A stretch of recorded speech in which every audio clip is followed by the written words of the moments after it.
টুকরোমানা গ্রামের ঠিক পাশের যে অংশ সীতারামপুর কলোনি, সেই জায়গায় আমি এখন এসে পৌঁছেছি এবং এখানে টুকরোমানা গ্রামে তবু কিছুটা রাস্তা পর্যন্ত হাঁটা যাচ্ছিল জলের মধ্যে, তারপরে নৌকোয় করে চলাচল করতে হচ্ছিল। কিন্তু এই সীতারামপুর কলোনির যে অবস্থা, সেখানে কিন্তু চলাচলের আর কোনো রকম পর্যায়ই নেই, পুরোটাই জলমগ্ন হয়ে গিয়েছে। এবং আমি এই মুহূর্তে নৌকোয় বসে আছি এবং নৌকো করেই কিন্তু আমরা এই সীতারামপুর কলোনির ভেতরের দিকে, যেখানে বাড়িঘর সম্পূর্ণভাবে জলমগ্ন হয়ে গিয়েছে, সেই জায়গাটায় যাচ্ছি। আমি আমার ক্যামেরা পার্সন বিশ্বজিৎ শাহকে অনুরোধ করবো দেখানোর জন্য যে তুমি দেখতে পাচ্ছ যে একেবারে বাড়ির ভেতর এইখানে মানুষজন বসবাস করছেন, সেই জায়গায় কিন্তু আমরা বাড়ির দাওয়ায় নৌকো নিয়ে এসে উপস্থিত হয়েছি এই মুহূর্তে।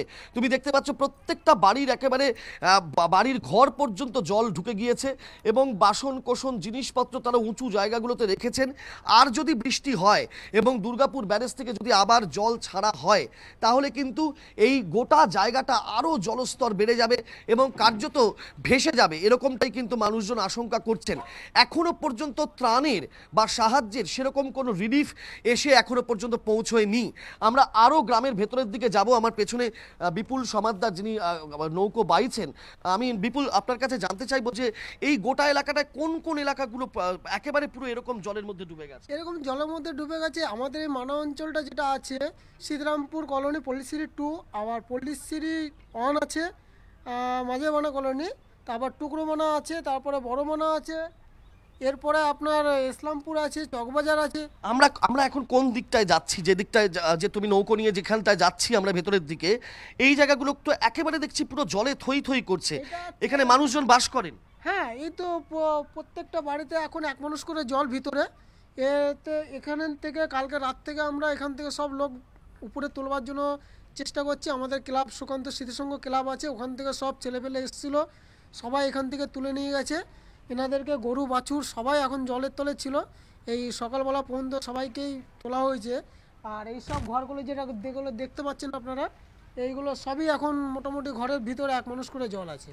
মানে এই বাড়িতে তো বাস করা যাবে না, আর এখানে বসবাস করা সম্ভব না। এখন সব মানুষ বাইরে ডাঙার দিকে চলে গিয়েছে। হ্যাঁ, এখন এখানে বসবাস করা যাবে না, এখন সবাইকে উপর দিকে উঠিয়েছে।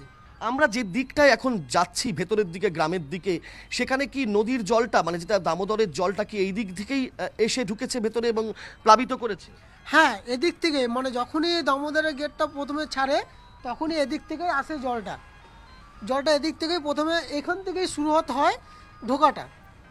এখান থেকে জলটা ঢুকবার পরে আমরা এই যে মধ্যমানা, টুকরোমানা, বড়মানা, সীতারামপুর, এটা একটা বিস্তীর্ণ অঞ্চল। প্রায় 25,000 মানুষ এখানে বসবাস করেন। দেখতে পাচ্ছেন যে বাড়ির মধ্যে মধ্যে কিভাবে জল থই থই করছে এবং জলের স্রোত কিন্তু রীতিমতন বেশি আছে। জলস্ফীতিটা ক্রমাগত ঘটছে এবং বৃষ্টি যত হবে, দামোদরের জল যত ছাড়া হবে ডিভিসি থেকে বা ব্যারেজ থেকে, দুর্গাপুর ব্যারেজ থেকে, ততই কিন্তু এখানে জলস্তর বাড়বে এবং জলস্তর যত বাড়বে, জলস্ফীতি যত ঘটবে, ততই মানুষের দুর্ভোগ, আশঙ্কা, আতঙ্ক সেগুলোও কিন্তু লাফিয়ে লাফিয়ে বাড়ছে। আমরা এই মুহূর্তে একেবারে গ্রামের ভেতরে, যেখানে মানুষজনের বাড়িঘর, সেইখানে রয়েছি। প্রত্যেক বাড়ির মাঝে মাঝে নৌকো গাছে বাঁধা রয়েছে, কারণ চলাচলের কোনো পথ নেই, এক মানুষ সমান জল এবং সেই জলে জলমগ্ন হয়ে গোটা এলাকার মানুষ কিন্তু কার্যত এই মুহূর্তে জলবন্দী হয়ে রয়েছেন। কিভাবে এই অবস্থা থেকে তারা পরিত্রাণ পাবেন, কবে পাবেন, জল কি আদৌ নামবে, সরবে, সেটা কিন্তু কিছু বোঝা যাচ্ছে না। আবারও বৃষ্টি শুরু হচ্ছে। আমার পেছন দিকে একেবারেই নদীর জল মিশে যাচ্ছে গ্রামের জলের সঙ্গে, অর্থাৎ এই দিক থেকে কিন্তু জলটা আসে, নদীর জলটা, দামোদরের জলটা স্পষ্ট বোঝা যাচ্ছে। একজন বাসিন্দা, তিনি কার্যত জলমগ্ন অবস্থায় এখানে তার বাড়িতে ঘুরে বেড়াচ্ছে। আপনার কি এখানে বাড়ি? আমার বাড়ির সামনে এই যে এটা বাড়ি। তো কি করে রয়েছেন? কি করব, আর কোনো পরিস্থিতি নাই, এভাবে থাকতে হচ্ছে। এই কি আপনার পরিবার, যাদেরকে দেখতে পাচ্ছি আমরা? হ্যাঁ হ্যাঁ হ্যাঁ। আপনার বাচ্চারা, সন্তানরা? না, আমার এখন ফ্যামিলি আছে, মা বাবা আছে ঘরে। এখান থেকে কি ডাঙার দিকে বা উঁচু জায়গার দিকে যাবেন না? হ্যাঁ, যাওয়ার চেষ্টা করছি। ওই যে সব জিনিসপত্র এক এক করে টেনে নিয়ে যাচ্ছি নৌকোয় করে বাড়ির সমস্ত জিনিসপত্র বাড়ি থেকে বের করে এই এক মানুষ সমান জলের মধ্যে থেকে তারা পরিত্রাণ পাওয়ার চেষ্টা করছেন। নিজেরাই নৌকো জোগাড় করেছেন এবং সেইভাবেই কিন্তু মানুষের জীবন এই মুহূর্তে অবস্থা তৈরি। আমি বিশ্বজিৎকে অনুরোধ করব নৌকোটা ঘুরিয়ে নেওয়ার জন্য বিপুল, কারণ নদীর জল কিন্তু ক্রমাগত আমরা দেখছি এর মধ্যে রয়েছে, এবং এই যে দামোদরের জল কিভাবে বয়ে যাচ্ছে সেই জলই কিন্তু একেবারে গ্রামের মধ্যে থেকে ঢুকে গেছে, এবং এই জলটা মিলেমিশে একাকার হয়ে গেছে। অর্থাৎ নদী যত ফুলে ফেপে উঠছে ততই সেই জলের স্রোত এসে পৌঁছচ্ছে গ্রামের মধ্যে, এবং এই গোটা এলাকা প্লাবিত করে সেই নদীর স্রোত বয়ে চলেছে। আমরা আবার একেবারে নদীর যে মোহনার অংশটা দেখলাম, অর্থাৎ নদীর জল গ্রামের জল মিলেমিশে যেখানে একাকার হয়ে গিয়েছে, সেই জায়গা থেকে আমরা এবারে আবার গ্রামের অন্য একটা দিকে যাওয়ার চেষ্টা করছি, কারণ খাঁজে খাঁজে বিভিন্ন আনাচে কানাচে মানুষ জলবন্দী হয়ে পড়ে রয়েছেন দুঃসহ যন্ত্রণার মধ্যে, এবং বিপদকে মানে একেবারে বিপদের মধ্যে পড়ে রয়েছেন এই মানুষজন। বৃদ্ধ বৃদ্ধা শিশুরা তারা কিন্তু কাতর আর্তি জানাচ্ছেন, কিন্তু এখনো পর্যন্ত এখান থেকে কিভাবে তারা পরিত্রাণ পাবেন তার কোনো সদুত্তর তাদের কাছে নেই। সাধারণ মানুষ, এলাকাবাসী তারাই নৌকো এবং অন্যান্য কিছু জোগাড় যন্ত্র করে একে একে এক একটা বাড়ি থেকে মানুষজনকে বের করে করে যেখানে উঁচু জায়গা, অর্থাৎ যেখানে এ পর্যন্ত এখনো জল পৌঁছতে পারেনি সেই সমস্ত জায়গায় নিয়ে যাচ্ছেন। সমস্ত বাড়িগুলো পাকা বাড়ি, সেই সমস্ত বাড়িরও অনেকটা অংশ জলের তলায় চলে গিয়েছে, এবং যারা বাসিন্দা রয়েছেন তারা কিন্তু উদ্বেগের সঙ্গে এই বাড়ির মধ্যে এখনো রয়েছেন, কারণ তাদের জিনিসপত্র রয়েছে, এবং তারা কোথায় কিভাবে যাবেন, এত মানুষ কোথায় গিয়ে আশ্রয় নেবেন সেই চিন্তাই কিন্তু তাদের মধ্যে ঘুরপাক খাচ্ছে। আমরা নৌকো করে করে সেই সমস্ত বাড়ির জায়গাগুলো দিয়ে আমরা যাওয়ার চেষ্টা করছি, দেখার চেষ্টা করছি যে মানুষজন কিভাবে জলবন্দী হয়ে রয়েছেন, তাদের দুর্দশার যে চিত্রটা সরেজমিনে কি ছবি ফুটে উঠছে সেটাই কিন্তু আমরা দেখার চেষ্টা করছি, দেখানোর চেষ্টা করছি দর্শকদের। দেখো, তুমি বুঝতেই পারছো যে একেবারে গোটাটা তোমার দেখে মনে হবে যে আমরা একটা নদীর মধ্যে ভাসমান। এটা যে কোনো গ্রাম, এটা যে কোনো জনপদ, এখানে যে মানুষ বাস করেন, এখানে বাড়ি ঘরদোর যে রয়েছে সেটাই কিন্তু কার্যত নিশ্চিহ্ন হয়ে গিয়েছে বলতে পারো।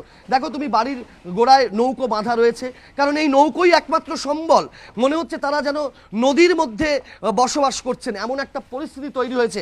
আবার তুমি দেখতে পাবে, আমি বিশ্বজিৎ শাহকে অনুরোধ করবো, ক্যামেরা পার্সন, যে ঠিক এই বাড়িটা যেখানে শেষ হচ্ছে তারপরেই দামোদরের জল কিন্তু ঢুকে গিয়েছে, অর্থাৎ দামোদরের জলটাকে নির্দিষ্টভাবে দেখা যাচ্ছে, তাদের স্রোত দেখা যাচ্ছে, এবং সেই স্রোতের থেকে সেই যে ফুলে ফেপে ওঠা দামোদরের জল এই গ্রামের মধ্যে প্রবেশ করছে, এবং এই সীতারামপুর, মধ্যমানা, টুকরোমানার বিস্তীর্ণ এলাকায়, যেটা তোমাকে বলছিলাম, 25,000 মানুষ আজকে কিন্তু কার্যত জলমগ্ন হয়ে পড়ে রয়েছেন, এবং কিভাবে তারা পরিত্রাণ পাবেন, তাদের বাড়ি ঘরদোর যেগুলো ভেসে গিয়েছে সেগুলো তারা ফেরত পাবেন কিনা, কিভাবে আবার বাস করবেন সেটা কিন্তু বোঝা যাচ্ছে না। যে নৌকোয় আমরা চেপে রয়েছি তুমি দেখতে পাচ্ছ সেই নৌকোর একেবারে কানায় কানায় জল, অর্থাৎ যে কোনো মুহূর্তে নৌকোর ওপর পর্যন্ত জল চলে আসবে, এতটা জলস্তর কিন্তু ক্রমাগত বাড়ছে। বৃষ্টি সকালবেলা হয়নি, আবার মাঝের বেলায় অর্থাৎ দুপুরের পর থেকে 12টার পর থেকে বৃষ্টি শুরু হয়েছিল, এখন আবার কিছুটা বৃষ্টি ধরেছে।